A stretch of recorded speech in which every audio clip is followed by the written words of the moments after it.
യേശു ആരിലും വലിയവൻ വലിയവൻ. യേശു യേശു ആരിലും വലിയവൻ വലിയവൻ. ആരിലും വലിയവൻ വലിയവൻ.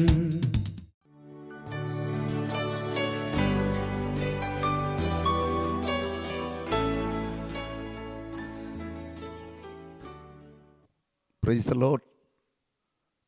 നമ്മൾ 50 നോയമ്പിൻ്റെ നല്ല ദിവസങ്ങളിലൂടെ കടന്നു പോവുകയാണ്.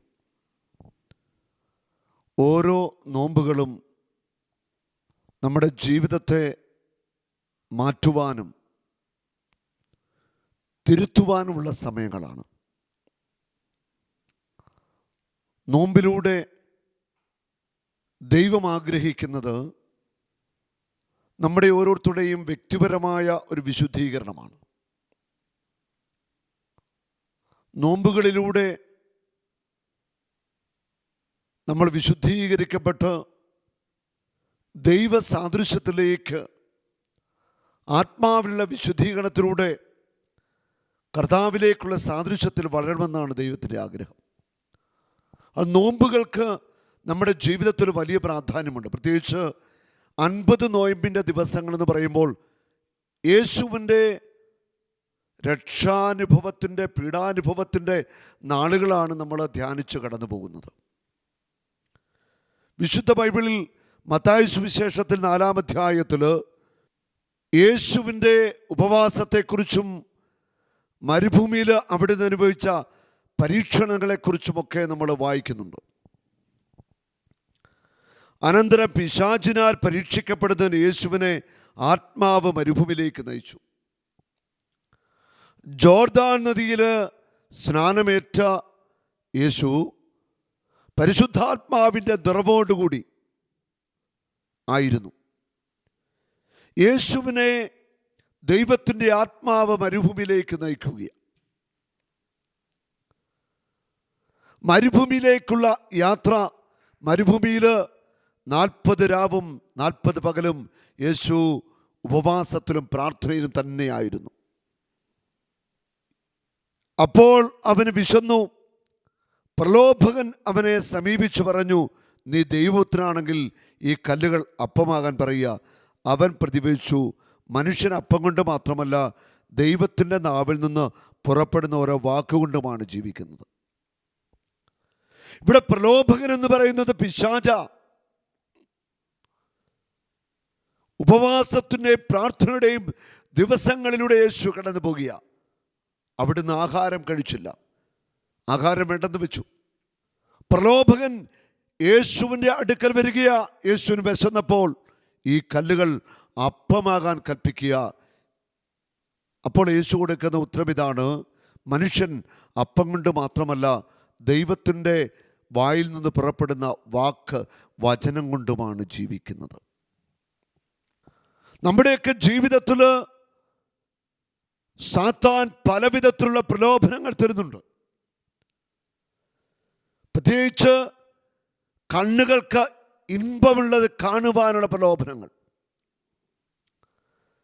ജഡികമായ ആസക്തികൾ, ഭോഗാസക്തികളെ തൃപ്തിപ്പെടുത്തുവാനായിട്ടുള്ള വഴികൾ. ചിലരെങ്കിലും ജഡത്തിൻ്റെ മോഹങ്ങളെ തൃപ്തിപ്പെടുത്തുവാൻ വേണ്ടി മദ്യവും മയക്കുമരുന്നും വ്യഭിചാരവുമൊക്കെ ആയിട്ട് ജീവിക്കുന്നവരുണ്ട്. ജഡത്തിൻ്റെ വികാരങ്ങളെ തൃപ്തിപ്പെടുത്താൻ വേണ്ടി ഏത് അശുദ്ധപാപത്തിലും മുഴുകുന്ന വ്യക്തികളുണ്ട്. ദൈവത്തിൻ്റെ ആലയമായ ഈ ശരീരത്തെ പൂർണ്ണമായിട്ട് പാപത്തിലേക്ക് വിട്ടുകൊടുത്ത് നശിക്കുന്ന എത്രയോ പേരെയാണ് നമ്മൾ കണ്ടുമുട്ടിയിരിക്കുന്നത്. അടുത്ത നാളിൽ ഒരു സഹോദരി കൺവെൻഷൻ്റെ സമയത്ത് പ്രാർത്ഥിക്കാൻ വന്നു. ആ സഹോദരിയുടെ ഭർത്താവ് എയ്ഡ്സ് രോഗിയായിട്ട് മരിച്ചു. ആ സ്ത്രീ എയ്ഡ്സ് രോഗിയാണ്, 2 മക്കളുണ്ട്. അവർ പറഞ്ഞത് മക്കൾക്ക് രോഗമില്ല എന്ന് പറഞ്ഞു. ഞാൻ ചോദിച്ചു, ഇത് എങ്ങനെ സംഭവിച്ചു, ഈ രോഗം പിടിപെട്ടു? ഭർത്താവ് മദ്യപാനത്തിലും വ്യഭിചാരത്തിലും കുത്തഴിഞ്ഞ ജീവിതമായിരുന്നു. ഭർത്താവിൻ്റെ ആ ജീവിതം, ഈ ഭാര്യ ഇന്ന് എയ്ഡ്സ് രോഗിയ, മരണത്തെ പ്രതീക്ഷിച്ച് കഴിയുക. ഭർത്താവ് മരിച്ചു. അവിടെ ലോകത്തിൻ്റെ സുഖങ്ങൾ, ജഡത്തിൻ്റെ സുഖങ്ങൾ നേടുവാൻ വേണ്ടി ദൈവം അനുവദിക്കാത്ത വഴികളിലൂടെ, ദൈവം അനുവദിച്ചിട്ടില്ലാത്ത മാർഗങ്ങളിലൂടെ നമ്മൾ ജീവിക്കുമ്പോൾ അത് രോഗമായി, തകർച്ചയായി, പ്രതിസന്ധിയായി മനുഷ്യ ജീവിതത്തിലേക്ക് കടന്നു വരികയാണ്. ആ അമ്മ കണ്ണുനീരോടെ എന്നോടൊക്കൽ പറഞ്ഞു, എൻ്റെ ഭർത്താവിനോട് ഞാൻ ക്ഷമിച്ചു, ആ മനുഷ്യൻ മരിച്ചുപോയി, പക്ഷെ എനിക്കൊരു വെറുപ്പുമില്ല ആ മനുഷ്യനോട്. ഇന്ന് ആ സഹോദരി മരണത്തെ പ്രതീക്ഷിച്ച് കഴിയുമ്പോൾ അവർക്കൊറ്റ പ്രാർത്ഥനയുള്ളൂ, കർത്താവേ, എൻ്റെ കുഞ്ഞുങ്ങൾക്കൊരിക്കലും ഈ രോഗമുണ്ടാകരുത്, എൻ്റെ കുഞ്ഞുങ്ങൾക്ക് നല്ലൊരു ഭാവി കൊടുക്കണം. കല്ലുകളോട് അപ്പമാകാൻ പറയുക എന്ന് പറഞ്ഞാൽ അത് ഈ ലോകത്തിൻ്റെ കാര്യമാണ്. ലോകത്തിൻ്റെ കടന്നു പോകുന്ന സുഖങ്ങളിലേക്ക്, ആസക്തികളിലേക്കുള്ള നയിക്കപ്പെടല. കണ്ണ് തുറന്ന് അടച്ചു തുറക്കുന്നതിന് മുമ്പ് തന്നെ നമ്മൾ കണ്ട പലതും ഈ ഭൂമിയിൽ നിന്ന് ഇല്ലാതായത് നമുക്കറിയാം. അപ്പോൾ ഈ ലോകത്തിൻ്റെ നേട്ടങ്ങൾ ഏതുവിധത്തിലും വിട്ടുപിടിക്കുവാൻ ശ്രമിക്കുന്ന മനുഷ്യൻ്റെ അവസ്ഥയായത്, കല്ലുകളെ അപ്പമാക്കുന്ന അവസ്ഥ.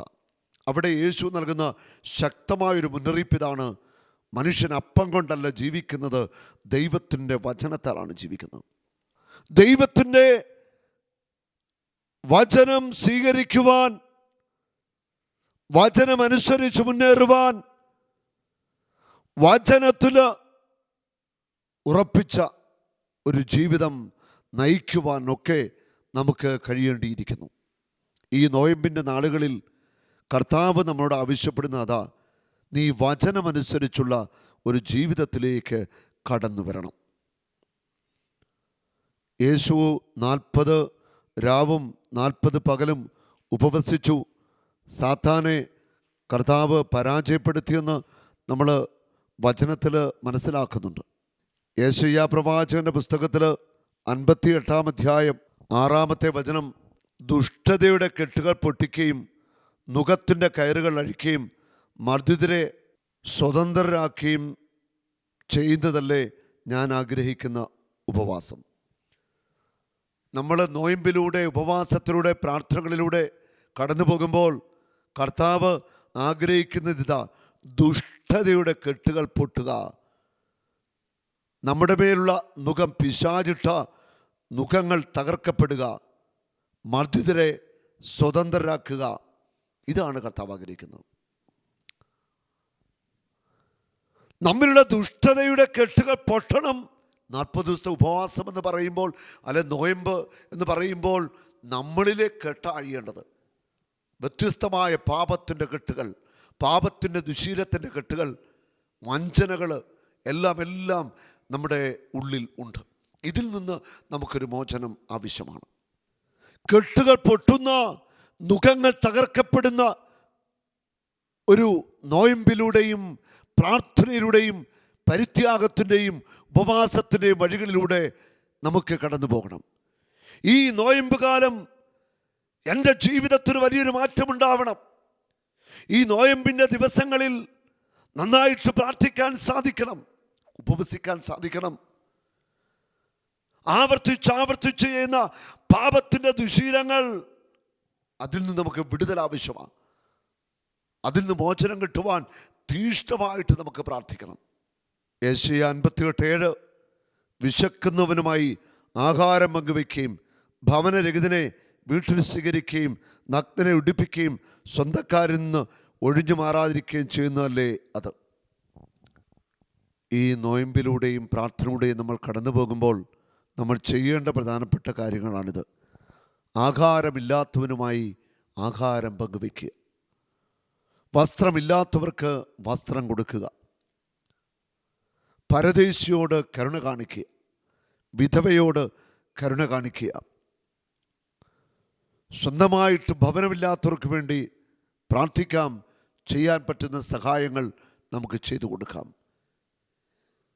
ഇവിടെ ദൈവം ആഗ്രഹിക്കുന്നത് കാരുണ്യത്തിൻ്റെ സൽപ്രവൃത്തികളെ കുറിച്ചാണ്. നമ്മൾ ഉപവസിച്ചും പ്രാർത്ഥിച്ചും പാപത്തെ അതിജീവിക്കാൻ ശ്രമിക്കുമ്പോൾ ഇങ്ങനെയുള്ള കുറേ കാര്യങ്ങൾ ചെയ്യണമെന്ന് ദൈവത്തിൻ്റെ വചനം നമ്മളെ പഠിപ്പിക്കുക. നമ്മൾ എത്ര ഉപവസിച്ചാലും എത്രമാത്രം ത്യാഗത്തോടെ പ്രാർത്ഥിച്ചാലും കാരുണ്യത്തിൻ്റെ പുണ്യപ്രവൃത്തികൾ നമ്മൾ ചെയ്യുന്നില്ലെങ്കിൽ, ദരിദ്രരോട് ദയ കാണിക്കുന്നില്ലെങ്കിൽ, വേദനിക്കുന്നവരോട് കൂടെ നമ്മൾ വേദനിക്കുവാൻ തയ്യാറല്ലെങ്കിൽ നമ്മുടെ ഉപവാസത്തിനും പ്രാർത്ഥനയ്ക്കും നോമ്പുകൾക്കും അർത്ഥമില്ലാതായിട്ട് മാറുകയാണ്. ഹല്ലേലൂയ. അപ്പോൾ മാറ്റം സംഭവിക്കേണ്ടത് എന്നിലാണ്.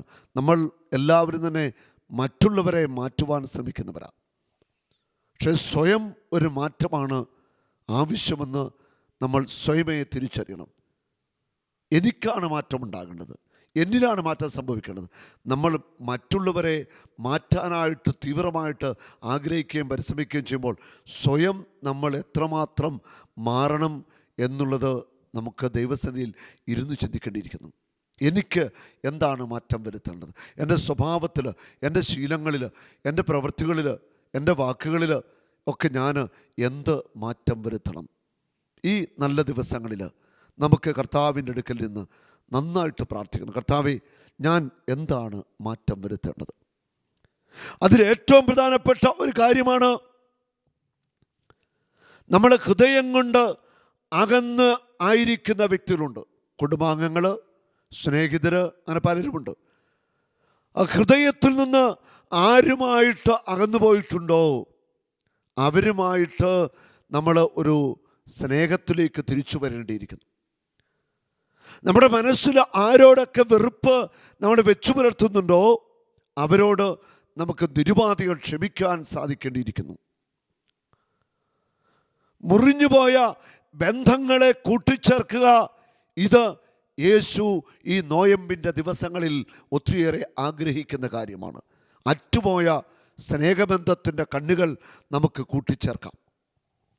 യേശയ്യ 58:8 വചനം: അപ്പോൾ നിന്റെ വെളിച്ചം പ്രഭാതം പോലെ പൊട്ടിവിരിയും, നീ വേഗം സുഖം പ്രാപിക്കും. നിന്റെ നീതി നിന്റെ മുമ്പിലും കർത്താവിൻ്റെ മഹത്വം നിന്റെ പിമ്പിലും നിന്നെ സംരക്ഷിക്കും. നീ പ്രാർത്ഥിച്ചാൽ കർത്താവ് ഉത്തരമരുളും. നീ നിലവിളിക്കുമ്പോൾ ഇതാ ഞാനെന്ന് അവിടുന്ന് മറുപടി നൽകും. മർദ്ദനവും കുറ്റാരോപണവും ദുർഭാഷണവും നിന്നിൽ നിന്ന് ദൂരെ അകറ്റുക. ദുർഭാഷണം, കുറ്റം പറയുക, വിമർശിക്കുക, മറ്റുള്ളവരെ വിധിക്കുക, മറ്റുള്ളവരുടെ അഭിമാനത്തെ തകർക്കുന്നതിനുള്ള സംസാരങ്ങൾ, ഇതൊക്കെ നമുക്ക് ഒഴിവാക്കാം.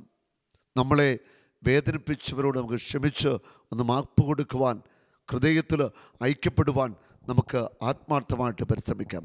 അപ്പോൾ അങ്ങനെ ചെയ്യുമ്പോൾ നിൻ്റെ രോഗം സുഖമാക്കപ്പെടും. നീ വേഗം സൗഖ്യം പ്രാപിക്കും. നിൻ്റെ രോഗങ്ങൾക്ക് വളരെ വേഗം കർത്താവ് സൗഖ്യം നൽകും. നീ പ്രാർത്ഥിച്ചാൽ കർത്താവ് ഉത്തരമരുളും. നീ നിലവിളിക്കുമ്പോൾ ഇതാ ഞാൻ എന്ന് അവിടുന്ന് മറുപടി നൽകും. നമ്മുടെ ജീവിതത്തിൽ എന്ത് തിരുത്തുവാനുണ്ട് എന്ന് നമ്മൾ കണ്ടുപിടിക്കുകയും അത് തിരുത്തുകയും ചെയ്യുമ്പോൾ കർത്താവ് നമ്മുടെ പ്രാർത്ഥനയ്ക്ക് മറുപടി നൽകും. കർത്താവ് നമ്മളെ അനുഗ്രഹിക്കും. Hallelujah, hallelujah. യേശുവേ നന്ദി. 2 കരങ്ങൾ ഉയർത്തിപ്പിടിച്ച് നമുക്ക് ആത്മാവിൻ്റെ അഭിഷേകത്തോട് ഇത് പ്രാർത്ഥിക്കാം. ഹല്ലേലൂയ. ആത്മാവേ, ഞങ്ങളിൽ നിറയണമേ. ഈ ദിവസങ്ങളിൽ നന്നായിട്ട് ഉപവസിക്കുവാൻ, നോമ്പെടുക്കുവാൻ, ഞങ്ങളുടെ ജീവിതത്തിൽ വലിയ മാറ്റങ്ങൾ വരുത്തുവാൻ, പാപകരമായ ജീവിതം ഉപേക്ഷിക്കുവാൻ ആത്മാവിൻ്റെ ശക്തി നൽകി അനുഗ്രഹിക്കണമേ. Hallelujah, hallelujah. യേശുവേ നന്ദി, യേശുവേ സ്തുതി. പരിശുദ്ധാത്മാവേ നന്ദി, പരിശുദ്ധാത്മാവേ സ്തുതി. ഹല്ലേലൂയ. പരിശുദ്ധാത്മാവേ, ഞങ്ങളെ ശക്തിപ്പെടുത്തണമേ. Hallelujah, hallelujah. യേശുവേ നന്ദി, യേശുവേ സ്തുതി. ആമേൻ. Praise the Lord. നമുക്ക് എല്ലാ രോഗികൾക്ക് വേണ്ടിയും വേദനിക്കുന്നവർക്ക് വേണ്ടിയും ഒന്ന് പ്രാർത്ഥിക്കാം. ഈ ശുശ്രൂഷയിൽ ഇപ്പോൾ പങ്കെടുത്തുകൊണ്ടിരിക്കുന്ന എല്ലാവരും ഓർക്കുക, 1 പത്രോസ് 2:24 അവൻ്റെ മുറിവിനാൽ നിങ്ങൾ സൗഖ്യമുള്ളവരാക്കപ്പെട്ടിരിക്കുന്നു. കർത്താവിൻ്റെ മുറിവിനാൽ നിങ്ങൾക്ക് സൗഖ്യമുണ്ട്. യേശു നമുക്ക് സൗഖ്യം തരും. നമുക്ക് ഹൃദയത്തിൽ ഉറച്ചു വിശ്വസിച്ചുകൊണ്ട് നമുക്ക് സൗഖ്യത്തിനായി പ്രാർത്ഥിക്കാം. യെശയ്യാ 33:24 തൻ്റെ നിവാസികളിൽ ആരും താൻ രോഗി ആണെന്ന് പറയുകയില്ല. ഇപ്പോൾ രോഗികളെല്ലാം നിങ്ങളുടെ രോഗങ്ങൾ കർത്താവിൻ്റെ മുൻപിലേക്ക് സമർപ്പിക്കുക. നിങ്ങളുടെ കൈകൾ രോഗമുള്ള ഭാഗത്തേക്ക് വയ്ക്കുക. നമുക്ക് പ്രാർത്ഥിക്കാം. കർത്താവായ യേശുവേ, ഈ ശുശ്രൂഷയിൽ പങ്കെടുക്കുന്ന എല്ലാവരെയും ഇപ്പോൾ അങ്ങ് സ്പർശിക്കണമേ. യേശുവേ, ആണിപ്പാടിലെ കരം വയ്ക്കണമേ. വർഷങ്ങളായിട്ട് അനുഭവിക്കുന്ന മൈഗ്രെയിൻ, തലയ്ക്കകത്ത് വേദന, തലകറക്കം വിട്ടുമാറട്ടെ. നടുവും നട്ടലും യേശുനാമത്തിൽ സൗഖ്യമാവട്ടെ. അകന്നുപോയ നട്ടല്, ഡിസ്കുകൾ പൂർണ്ണമായിട്ട് സൗഖ്യമാവട്ടെ. ഷോൾഡറുകൾ ബലമാവട്ടെ. ബലമില്ലാത്ത കൈകൾ ശക്തി പ്രാപിക്കട്ടെ. സോറിയാസിസ് വിട്ടുമാറട്ടെ. ത്വക്ക് രോഗങ്ങൾ സൗഖ്യമാവട്ടെ. അൾസർ രോഗികൾ, ആസ്മ രോഗികൾ സൗഖ്യമാവട്ടെ. കാലുകൾ ബലമാവട്ടെ. സന്ധിബന്ധങ്ങൾ ശക്തി പ്രാപിക്കട്ടെ. കാൽമുട്ടിൻ്റെ വേദന, സന്ധികളുടെ വേദന യേശുനാമത്തിൽ സൗഖ്യമാവട്ടെ. യേശുവിൻ്റെ അത്ഭുത നാമത്തിൽ പ്രാർത്ഥിക്കുന്നു. എല്ലാ രോഗപീഠങ്ങളും വിട്ടുമാറട്ടെ. എല്ലാ പാപദുശീലങ്ങളും വിട്ടുമാറട്ടെ. ആത്മാവിൻ്റെ ശക്തി ഒഴുകട്ടെ. ആത്മാവിൻ്റെ ശക്തി ഒഴുകട്ടെ. എല്ലാ രോഗങ്ങളിൽ നിന്നും, എല്ലാ തകർച്ചകളിൽ നിന്നും ദൈവത്തിൻ്റെ ജനം സ്വതന്ത്രമാവട്ടെ. Hallelujah, hallelujah. യേശുവേ നന്ദി, യേശുവേ സ്തുതി. പരിശുദ്ധാത്മാവേ നന്ദി, പരിശുദ്ധാത്മാവേ സ്തുതി. കർത്താവേ, ഞങ്ങളുടെ മുറിവേറ്റ കരമൊന്ന് വയ്ക്കണമേ. അത്ഭുത സൗഖ്യങ്ങൾ സംഭവിക്കട്ടെ. യേശുവേ നന്ദി, യേശുവേ സ്തുതി, യേശുവേ മഹത്വം. ആമേൻ.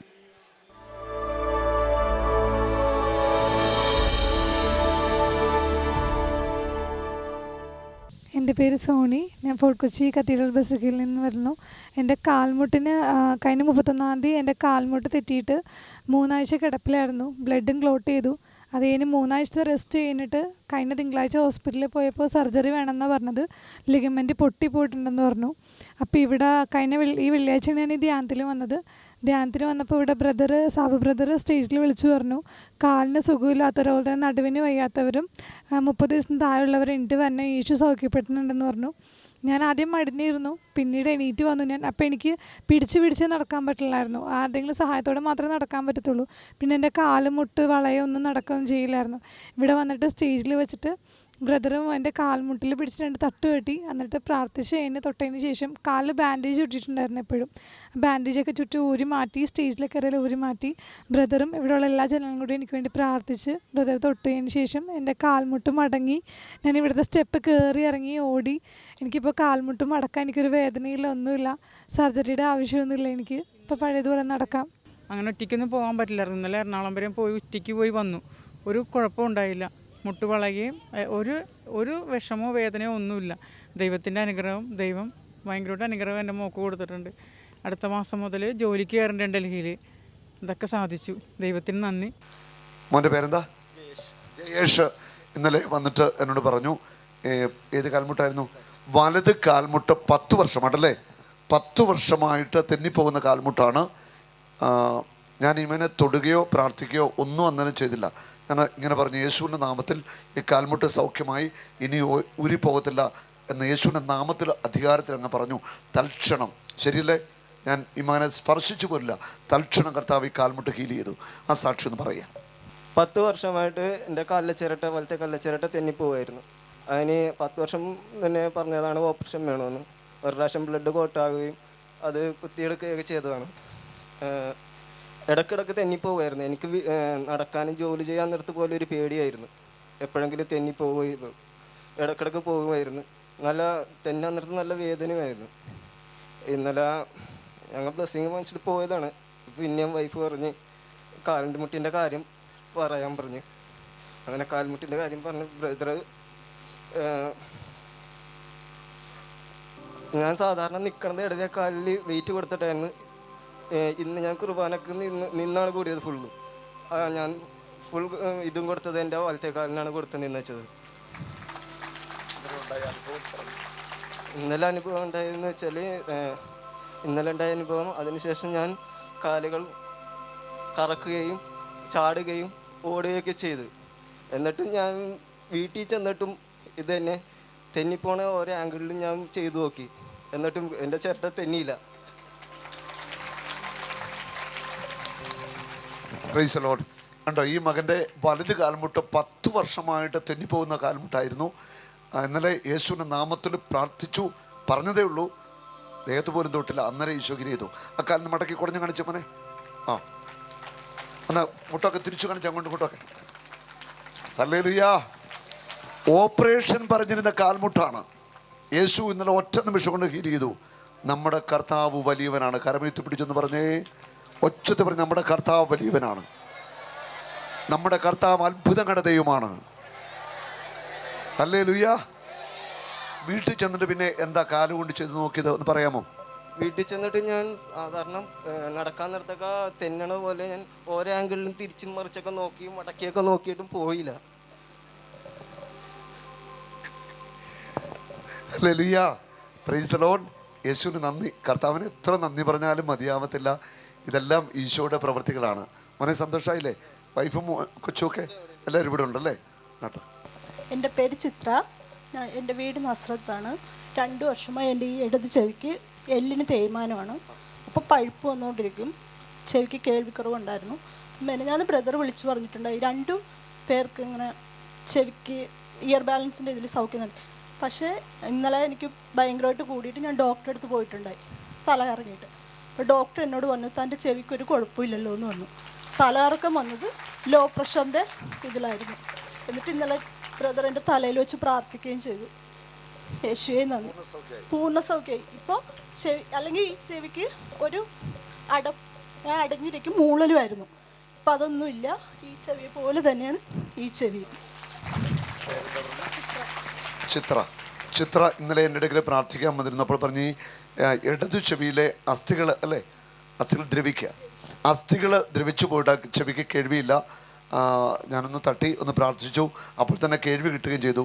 ഇന്നലെ തന്നെ ഡോക്ടറെ പോയി കണ്ട് പരിശോധിക്കുമ്പോൾ ഡോക്ടർ പറയുന്നു ആ ചെവിക്ക് ഒരു കംപ്ലൈൻറ്റും ഇല്ല. Hallelujah, hallelujah. അപ്പം ഇന്നലെ തലകറക്കം ഉണ്ടായെന്ന് പറയുന്നത് ലോ പ്രഷറായിട്ടാണ് തലകറക്കം ഉണ്ടായെന്ന് ഡോക്ടർ സാക്ഷ്യപ്പെടുത്തുന്നു. ഉണ്ടോ? തൽക്ഷണം അസ്ഥികൾ കർത്താവ്, ചെവിയിലെ അസ്ഥികൾ കർത്താവ് പുനഃസൃഷ്ടിച്ചു. ഹല്ലേലൂയ. കരങ്ങളടിച്ച് യേശുവിനെ നമുക്ക് മഹത്വപ്പെടുത്താം. നമ്മുടെ കർത്താവ് വലിയവനാണ്. അവൻ അത്ഭുതങ്ങളുടെ ദൈവമാണ്. ഹല്ലേലൂയ. സന്തോഷമായി. പിന്നെ ഞാൻ ഈ ധ്യാനത്തിന് വരാനൊരു കാരണമുണ്ട്. എൻ്റെ മകൻ്റെ സൺഡേ ക്ലാസ്സിലെ മിസ്സാ പറഞ്ഞത് ഇങ്ങനെ സാബു ബ്രദറിൻ്റെ ധ്യാനം വെളിയിൽ നടക്കുന്നുണ്ട്, ഒരു ദിവസമെങ്കിലും പോയി കൂടണം, ഭയങ്കരമായ അത്ഭുതമാണ് അവിടെ നടക്കുന്നത് ബ്രദറിലൂടെ എന്ന് പറഞ്ഞു. അങ്ങനെ ഞാൻ ഒരു ദിവസം വന്നതാണ്. അതെനിക്ക് ബോധ്യമായപ്പോഴാണ് ഞാനിപ്പോൾ എല്ലാ ദിവസവും വന്നത്. യേശു എനിക്ക് സൗഖ്യം തന്നു അതിലൂടെ. അതിന് ഒരുപാട് നന്ദി ആ മിസ്സിനോടുണ്ട്. യേശു ആരിലും വലിയവൻ വലിയവൻ. യേശു യേശു ആരിലും വലിയവൻ വലിയവൻ. ആരിലും വലിയവൻ വലിയവൻ. യേശു യേശു ആരിലും വലിയവൻ വലിയവൻ. ആരിലും വലിയവൻ വലിയവൻ. സൗഖ്യദായകൻ പാപമോചകൻ. സൗഖ്യദായകൻ പാപമോചകൻ. യേശുവേഗരക്ഷകൻ. യേശുവേഗരക്ഷകൻ. കരുണാമയൻ സ്നേഹഗായകൻ. കരുണാമയൻ സ്നേഹഗായകൻ. യേശു യേശു യേശു യേശു ആരിലും വലിയവൻ വലിയവൻ. യേശു യേശു ആരിലും വലിയവൻ വലിയവൻ. ആരിലും വലിയവൻ വലിയവൻ. ആരിലും വലിയവൻ വലിയവൻ.